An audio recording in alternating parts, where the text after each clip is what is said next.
मी रोहिणी। माझ्या चॅनल मध्ये तुमचे स्वागत आहे। बऱ्याच जणांना माहित नसतं की स्किन केअर रूटीन हे कसं फॉलो करायचं किंवा कमी खर्चात आपण आपल्या स्किनची काळजी ही कशी घ्यायची किंवा कमी बजेट मध्ये आपण आपलं स्किन केअर रूटीन हे कसं फॉलो करायचं। तर आजच्या व्हिडिओमध्ये मी सगळं हे डिटेल मध्ये सांगणार आहे। त्यासोबतच मी कुठले प्रोडक्ट हे स्किन केअर रूटीन साठी यूज करायचे हेही मी तुम्हाला आजच्या व्हिडिओमध्ये सांगणार आहे। तर त्यासाठी आजचा व्हिडिओ हा शेवटपर्यंत नक्की बघा। तर सगळ्यात महत्त्वाची गोष्ट म्हणजे आपल्या स्किनवर रिझल्ट मिळण्यासाठी आपण महागडेच प्रोडक्ट यूज केले पाहिजे असे अजिबात नाही।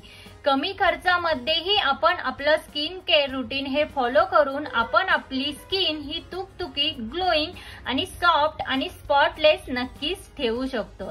तर तुम्हाला काय करायचं आहे, तुम्हाला तुमच्या स्किन केअर रूटीन हे बेसिक पासून स्टार्ट करायचं आहे।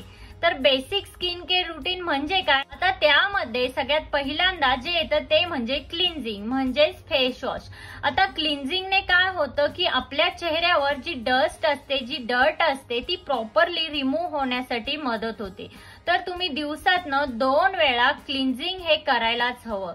क्लिन्झिंगने तुमच्या स्किनची जी डर्ट असते ती रिमूव्ह झाल्यामुळे तुमच्या स्किनला ऍक्नी, पिंपल्स असे प्रॉब्लेम हे फेस करावे लागणार नाही। क्लिन्झिंग तर करायचं आहे, बट क्लिन्झिंग करण्यासाठी तुम्ही कुठलं फेस वॉश यूज करायचं हे जर तुम्हाला समजत नसेल तर तुमची स्किन जर ड्राय असेल तर तुम्ही हिमालयाचं जे ॲलोवेरा फेस वॉश आहे ते यूज करा। आणि जर तुमची स्किन ही ऑइली असेल तर तुम्ही हिमालयाचं जे नीम फेस वॉश आहे ते यूज करा। त्याने काय होईल की तुमचे स्किनचं जे एक्सेस ऑइल असेल ते रिमूव्ह होण्यासाठी मदत होईल आणि तुमच्या स्किनवर जर ॲक्नी, काही पिंपल्स असतील तर त्याही कमी होण्यास मदत होईल। त्यासोबतच जर तुमचं काही बजेट हे थोडंसं जास्त असेल तर तुम्ही सीटाफिल क्लिन्झर हे नक्कीच यूज करा। आता सीटाफिल क्लिन्झर हे डर्मॅटोलॉजिकली टेस्टेड आहे। सारे स्किन स्पेशालिस्ट सीटाफिल क्लिन्झर हे सजेस्ट करतात। सीटाफिल क्लिन्झरनेही आपली स्किन ही डीप क्लीन होते आणि छान पैकी आपली स्किन ही सॉफ्ट राहण्यासाठी मदत होते। आता त्यानंतरची दुसरी स्टेप आहे टोनिंग। आता तुम्ही बघितलं असेल लहान बाळाची जी स्किन असते ती अगदी सॉफ्ट असते आणि जसं जसं आपलं वय हे वाढत जातं तसं तसं आपल्या स्किनचे जे पोर्स असतात त्याची साईज ही वाढत जाते आणि त्याची साईज वाढत गेल्यामुळे त्यामध्ये भरपूर अशी डस्ट जाऊन बसते आणि त्यामुळे आपल्याला ॲक्नी, पिंपल्स असे प्रॉब्लेम हे फेस करावे लागतात। टोनिंग हे तितकंच इम्पॉर्टंट आहे। आता टोनर यूज केल्यामुळे काय होतं की आपल्या स्किनचा जो पीएच असतो तो बॅलन्स राहतो, त्यासोबतच आपली स्किन ही सॉफ्ट आणि फ्रेश राहण्यासाठी मदत होते। तुम्हाला टोनिंग करायचं असेल तर टोनर हे कुठलं यूज करायचं हे जर तुम्हाला समजत नसेल तर तुम्ही टोनर म्हणून ऍज अ रोज वॉटर हे नक्कीच यूज करू शकता।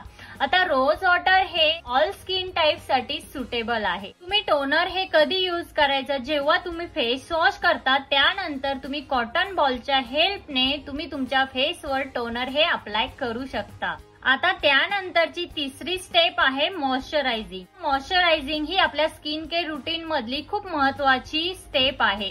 एक वेळ तुम्ही टोनर हे स्किप करू शकता बट मॉइश्चरायझर हे अजिबात स्किप करू नका। आता काय होतं, जसं जसं आपलं वय हे वाढत जातं तसं तशी आपली स्किन ही ड्राय दिसू लागते, डल दिसू लागते आणि निस्तेज होते आणि त्यामुळे आपल्या स्किनवर रिंकल्स, फाईन लाईन असे प्रॉब्लेम्स आपल्याला लवकर फेस करावे लागतात। त्यामुळे तुम्ही जर मॉइश्चरायझर हे यूज केलं तर तुमच्या स्किनवर लवकर रिंकल्सही येणार नाही आणि तुमची स्किन ही सॉफ्ट, स्मूथ आणि नरिश राहण्यासाठी नक्कीच मदत होईल। तर मॉइश्चरायझर हे कोणतं लावायचं, जर तुमची स्किन ही ड्राय असेल तर नेव्हिया मध्ये जी ब्ल्यू पॅकेजिंग मध्ये क्रीम येते ती तुम्ही मॉइश्चरायझर म्हणून वापरू शकता आणि जर तुमची स्किन ही ऑइली असेल तर नेव्हिया मध्ये व्हाईट पॅकेजिंग मध्ये जी क्रीम येते ती तुम्ही ऑइली स्किन साठी वापरू शकता। आता त्यानंतर चौथी स्टेप आहे सनस्क्रीन। आता जर तुमच्या स्किनवर tanning, dark spot, pigmentation, melasma असे जर प्रॉब्लेम्स असतील तर तुम्ही सनस्क्रीन वापरायला नक्कीच सुरुवात करायला हवी। सनस्क्रीन काय करतं की आपल्याला सूर्याच्या UV रेज पासनं आपल्या स्किनला प्रोटेक्ट करतं आणि सनस्क्रीन वापरल्यामुळे आपल्याला पिगमेंटेशन, डार्क स्पॉट असे प्रॉब्लेम फेस करावे लागत नाही। त्यामुळे सनस्क्रीन हे तुम्ही तुमच्या मॉर्निंग स्किन केअर रुटीन मध्ये नक्की इन्व्हॉल्व करायला हवं। जेव्हा तुम्ही तुमच्या स्किन केअर रुटीन मध्ये सनस्क्रीनचा वापर कराल तेव्हा तुमचं पिगमेंटेशन, डार्क स्पॉट, सन टॅनिंग असेल ते हळूहळू रिमूव्ह होण्यासाठी नक्कीच मदत होईल। आता हे सनस्क्रीन तुम्ही बाहेर जातानाच नव्हे तर घरात असतानाही तुम्ही सनस्क्रीन हे वापरायलाच हवं। आता हे झालं आपलं स्किन केअर रुटीन। आता स्किन केअर रुटीन शिवायही आपण आपल्या चेहऱ्याची काळजी घेणं हे तितकंच महत्वाचं आहे। आता ती काळजी कशी घ्यायची तर आठवड्यातनं एकदा तुम्ही तुमच्या फेसला घरगुती फेस पॅक हा लावायलाच हवा। आता फेस पॅकने काय होतं की आपली स्किन ही लाइटन आणि ब्राइटन होण्यासाठी नक्कीच मदत होते। तर त्यानंतरची 5वी स्टेप आहे एक्सफोलिएट। आता आपण कितीही स्किन केअर रुटीन फॉलो केलं, कितीही स्किन केअर प्रोडक्ट हे वापरले, बट आपण आपली स्किन ही एक्सफोलिएट केलीच नाही तर आपली स्किन ही डल आणि निस्तेज दिसते। एक्सफोलिएट का करायचं तर आपल्या स्किनवर जो डेड स्किनचा लेअर आलेला असतो तो काढून टाकण्यासाठी आपल्याला आपल्या स्किनला एक्सफोलिएट करणं हे तितकंच गरजेचं असतं। आता एक्सफोलिएट करणं म्हणजे काय करणं तर एक्सफोलिएट करणं म्हणजे आपण फेसचं स्क्रब करणं। स्क्रब केल्याने काय होतं की आपल्या स्किनचा जो डेड लेयर असतो तो निघून जाण्यासाठी मदत होते आणि आपली स्किन ही सॉफ्ट आणि स्मूथ होण्यासही मदत होते। लास्ट स्टेप आहे ती म्हणजे भरपूर पाणी पिणे। आता जर तुम्ही कितीही स्किन केअर रुटीन फॉलो केलं, कितीही स्किन केअर प्रोडक्ट वापरले, तुमची बॉडी ही जर हायड्रेटेड नसेल तर तुमची स्किन ही हायड्रेटेड राहणार नाही।